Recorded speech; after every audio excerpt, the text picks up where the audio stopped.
माय माऊली नमस्कार. विविध ग्रंथातील महानग्रंथ श्री संत एकनाथ महाराज कृत श्री भावार्थ रामायण कथासार अभिवाचन करत आहे. उत्तराखंड भाग 49. श्री गणेशाय नमः. रामाने एल राजाची कथा सांगण्यास प्रारंभ केला. कर्दम नावाच्या प्रजापतीचा हा मुलगा. त्याने स्वपराक्रमाने सर्व पृथ्वी पादाक्रांत केली. तो एकदा सैन्यांसह शिकारीसाठी एका अरण्यात शिरला. तेथे पार्वती शंकर क्रीडा करीत होते. या लोकांना आलेले पाहून शिवाने शाप दिला की जो कोणी ह्या वनात येईल तो प्रत्येक जण स्त्री होईल. मग एल सैनिकासह स्त्रीरूप झाला. हे पाहून दुःखी होऊन त्याने शिवगौरीची स्तुती केली. उत्साप मागितला तेव्हा त्याने त्याला सांगितले की तू 1 महिना स्त्री 1 महिना पुरुष होशील.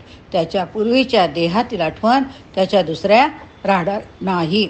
पुढे त्याच महिन्यात अत्यंत सुंदर अशा स्त्रीरूपाने तो फिरत असता त्याला चंद्र पुत्र बुधाने पाहिले.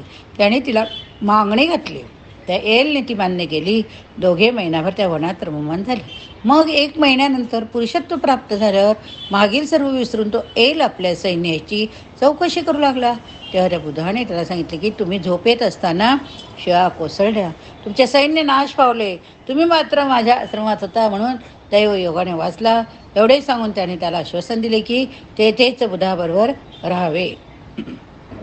पुढे तो त्याला त्याचे हित साधून देईल. मग त्याचे ऐकून तो एल तेथेच राहिला. पुढे 1 महिना गेल्यानंतर परत तो स्त्री झाला. असे दिवस जात असता त्याला बुधापासून दिवस राहिले. यथासमये त्याला एक मुलगा झाला. त्याचे नाव त्याने ठेवले पुरुरवा. एलाची कथा आपण बघितली. आता कर्दमाच्या पुत्राला एल रूपात बुधापासून मुलगा झाला. नंतर त्या बुधाने श्रेष्ठ ऋषींना बोलावून एलाच्या शापमुक्ततेबद्दल प्रश्न केला. त्या ऋषींच्या सांगण्याप्रमाणे त्यांनी शंकर प्रीत्यर्थ यज्ञ केला. यज्ञाच्या शेवटी महादेवांनी संतुष्ट होऊन त्या एलाला शापापासून मुक्त केले. ही कथा सांगून श्रीरामाने आपला अश्वमेध यज्ञ करायचा हेतू सांगितला. त्याप्रमाणे यज्ञाची तयारी सुरू झाली. ऋषींमध्ये वशिष्ठ, वामदेव, जांबाली, कश्यप, अगस्त्य, विश्वामित्र, नारद अनेक ऋषीमुनी आले. पृथ्वीवरील सर्व मांडलिक राजा आले. किष्किंधेहून सुग्रीव, अंगद, नल, नील, पनस, केशरी, तरस, तरळ, हेमकुंड, गज, गवाक्ष, जामवंत आले. लंकेहून विभीषण सपरिवार आला. मारुती आला. वरकट मंडळी आली. त्यांची सर्व गणतीच नाही. यथाकाळी यज्ञ सुरू झाला. विधानपूर्वक यज्ञीय अश्वाचे पूजन केले. लक्ष्मणाचे बरोबर यज्ञीय अश्व दिला. भरताला राजोपचाराची व्यवस्था, शत्रुघ्नाला स्वागताचे काम अशी वाटणी केली. यज्ञाचे काम यथायोग्य चालू होते. तिकडे वाल्मिकींना या यज्ञाची माहिती कळली.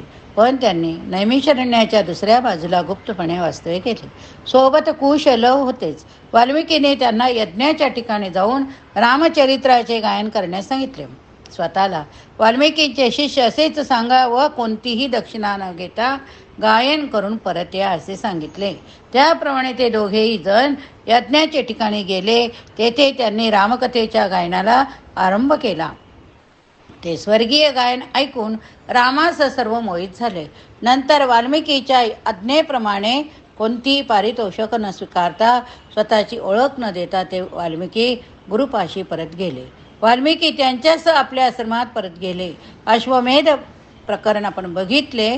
आता तिकडे नैमिषारण्यातून अश्वमेधांचा घोडा दिग्विजयासाठी फिरत फिरत निघाला. तो निरनिराळे देश वने फिरत फिरत जेथे वाल्मिकींचा आश्रम होता त्या भागात आला. त्यावेळी कुश रानामध्ये कामासाठी गेला होता. लव आईजवळ खेळत होता. खेळत असता त्याच्या दृष्टीस तो घोडा पडला. कुतूहलाने जवळ जाऊन त्याने घोड्याच्या माथ्यावरील पत्रिका वाचली. त्याला मोठी गंमत वाटली. त्यातून त्यावर मजकूर होता की जो शूरवीर असेल त्याने हा घोडा धरल्यास त्यास सैन्याबरोबर श्रीरामाशी युद्ध करावे लागेल. लवाने तो घोडा धरून नेला. कर्दळी बनात बांधून ठेवला. जेव्हा त्याला शोधत सैनिक आले तेव्हा लवाने घोडा नेल्याचे त्यांना सांगितले. तो 12 वर्षाचा बालक पाहून सैनिकांना मोठे आश्चर्य वाटले. तिकडे इतर आश्रमवासियांनी ही गोष्ट सीतेला सांगितली. पण लवाने सर्वांना अभय दिले होते. तो रामपुत्र धनुष्यबाण घेऊन युद्धाला सज्ज झाला. त्याने मग वाल्मिकी मुनींच्या पायावर डोके ठेवून आशीर्वाद घेतला. तो आश्रमाबाहेर मोकळ्या मैदानात आला. शत्रुघ्नाने तो 12 वर्षाचा बालक पाहून त्याला समजवण्याचा टोकाट प्रयत्न केला, पण लवाने त्याच्या सांगायला मुळीच किंमत न देता धनुष्यावर बाण चढवला, त्याला आव्हान दिले. मग मात्र सैन्यासह शत्रुघ्न एकटा 12 वर्ष वयाचा लव असे विषम प्रकारचे युद्ध सुरू झाले. दोघांनी निरनिराळ्या प्रकारच्या अस्त्रांचा मारा एकमेकावर चालू केला. शत्रुघ्नाचे बाण अस्त्रे यांची लवाने पाहता पाहता वासलात लावली. शत्रुघ्नाने जी जी अस्त्रे सोडावी त्यांना उलट शक्तीचे अस्त्रे लव सोडित होता. शेवटी शत्रुघ्नाने वेगळी चाल केली. त्याने लवाला मल्लयुद्धाला आव्हान दिले. एका बेसावध क्षणी पाठीमागून मुठी मारून लवाला जरबंद केला. तो परत निघाला. लवाचे बंधन नावाचा भाग आपण बघितला. आता पुढचा भाग, लवाला धरून बांधून शत्रुघ्न घेऊन गेला. ही बातमी ऋषिकुमाराने आश्रमात आणली. ती ऐकून सीतेला अत्यंत दुःख झाले. ती आक्रोश करू लागली. स्वतः वाल्मिकी ऋषींनी तिचे सांत्वन केले. ते म्हणाले, सीते, कुश येऊन लवकरच सर्व सैन्याचा पराजय करील, लवाला सोडून आणील. मी हे सर्व भविष्य पूर्वीच लिहून ठेवले. आश्रमात अशा तऱ्हेने वातावरण असताना कुश परत आला. त्याला सर्व समाचार समजला. तो सीतेला म्हणाला, आई, तू मुळीच काळजी करू नकोस. मी या सर्व सैनिकाचा समाचार घेतो, लवाला परत घेऊन येतो. त्यावर सीतेने त्याला सांगितले की त्या लोकांना ठार करू नकोस, तर जिवंत बांधून आण, घोड्यापाशीच बांधून ठेव. त्याप्रमाणे कुश वाल्मिकीचा सीतेचा आशीर्वाद घेऊन निघाला. थोड्याच वेळात सैन्यापाशी आला. लवाने कुशाला पाहिले. त्याला अतिशय आनंद झाला. कुशाने अतिशय रागाने शत्रुघ्नाला हाक मारली, युद्धासाठी आव्हान दिले. कुश शत्रुघ्न युद्धासाठी तयार झाले. कुशाने फक्त एकच नारायणास्त्राचा प्रयोग केला. सर्व सैन्य नारायणास्त्राने व्यापले. ते पाहून शत्रुघ्न विस्मित झाला. तो काही काळ हतबद्ध झाला. ती संधी साधून कुशाने त्याला रथाखाली ओढून घेऊन बांधला. लवाला मोकळा केला. लागोलाग त्याने भरताला युद्धाचे आव्हान दिले. भरताने क्रोधाने त्याच्यावर काळदंड टाकला. तो अनेक पट्ट होऊन निघाला. कुशाने तो वरच्यावर तोडून टाकला. त्याने भरतावर बाणाचे जाळेच पसरले. भरत त्यात सापडला. कासावीस झाला. तेव्हा त्याला कुशाने बांधला. त्या वीरांना घेऊन दोघे सीतेचे पुत्र आश्रमात आले.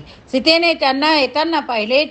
ती आश्रमात गेली. तिने जाणले की त्यांना सीतेला पाहून अपमान वाटेल. तिने कुशाला निरोप दिला की दोघांनाही परस्पर घोड्यापाशी नेऊन बांधून ठेवा. दोघाही भावाने येऊन सीतेला वाल्मिकींना वंदन केले. भरत शत्रुघ्नाचे बंधन आपण बघितले. आता भरत शत्रुघ्न यांना बांधून नेले. उरले सुरले सैन्य जीव घेऊन पळाले. ते अयोध्येत आले. त्यांची पुरती वाताहत झाली होती. कसे बसे राजसभेपर्यंत येऊन त्यांच्यापैकी काही जणांनी झालेला सर्व प्रकार सांगितला. राजसभेत रामचंद्र, लक्ष्मण, मंत्री, गण, ऋषी मंडळी होते. लक्ष्मणाने सविस्तर वृत्त विचारले. तेव्हा सैनिकांनी त्याला युद्धाचे वृत्त, लव, कुश यांचा पराक्रम सांगितला. दोघांचेही वर्णन ऐकून सभेतील सर्वजण आश्चर्यचकित झाले. केवळ 12 वर्षाची मुले एवढे पराक्रम निघाले की त्यांनी भरत शत्रुघ्न यांच्यासारख्या वीरांचा सैन्यासह पाडाव केला. ही गोष्टच अद्भुत होती. रामाला मात्र हसू आले. तो म्हणाला, एवढीशी मुलं एवढ्या मोठ्या सैन्याला मारून मुख्य सेनापती धरतात, हे कसे काय शक्य? ते वशिष्ठ बोले, रामा, अरे शत्रूला कधीच सामान्य समजू नये. वाल्मिकीच्या त्या दोघा शिष्यांविषयी मी सुद्धा बरेच ऐकले. त्यावर लक्ष्मणाने युद्धासाठी जाण्याची आज्ञा मागितली. तो सैन्य गोळा करून लागोलाग निघाला सुद्धा. चतुरंग सेना सोबत निघाली. लक्ष्मणासमवेत वानर सैन्य होते. त्यात नळ, नीळ, जांबुवंत, अंगद, गंधमादन होते. शिवाय मारुती सुद्धा होता. 60 लक्ष मांडलिक होते. 18 पद्मे वानर होती. ती प्रचंड सेना एखाद्या नदीच्या पुरासारखी धावत निघाली. परंतु त्यांना सारखे अपशकुन होऊ लागले. त्यांना न जुमानता ते सर्व सैन्य मजल दरमजल कूच करत गंगेच्या पैलतीरी जाऊन पोहोचले. वाल्मिकीच्या आश्रमात मुनींची तारांबळ उडाली.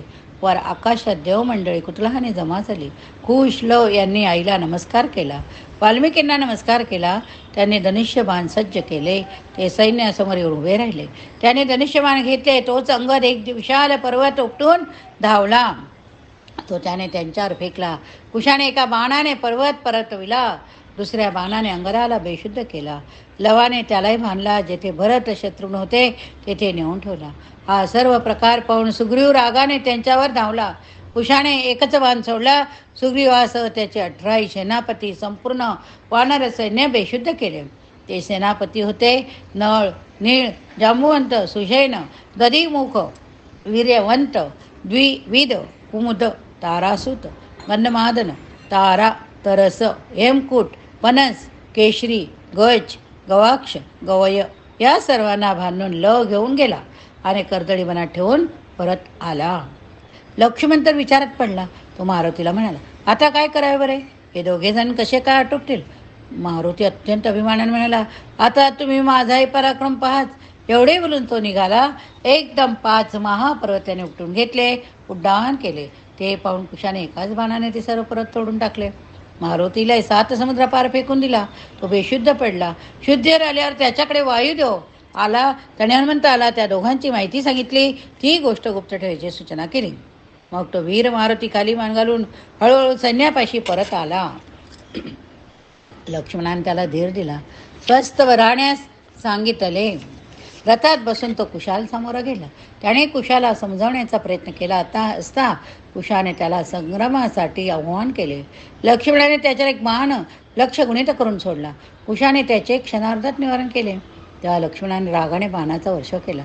कुश लव या दोघांनाही शरवर्षा चालू होता. कुशाने भैरवास्त्राचा प्रयोग केला. त्यावेळी अष्टभैरव प्रगट झाले. त्या महाभयंकर भैरवाने लक्ष्मणाला अत्यंत जर्जर केले. ते पाहून हनुमंत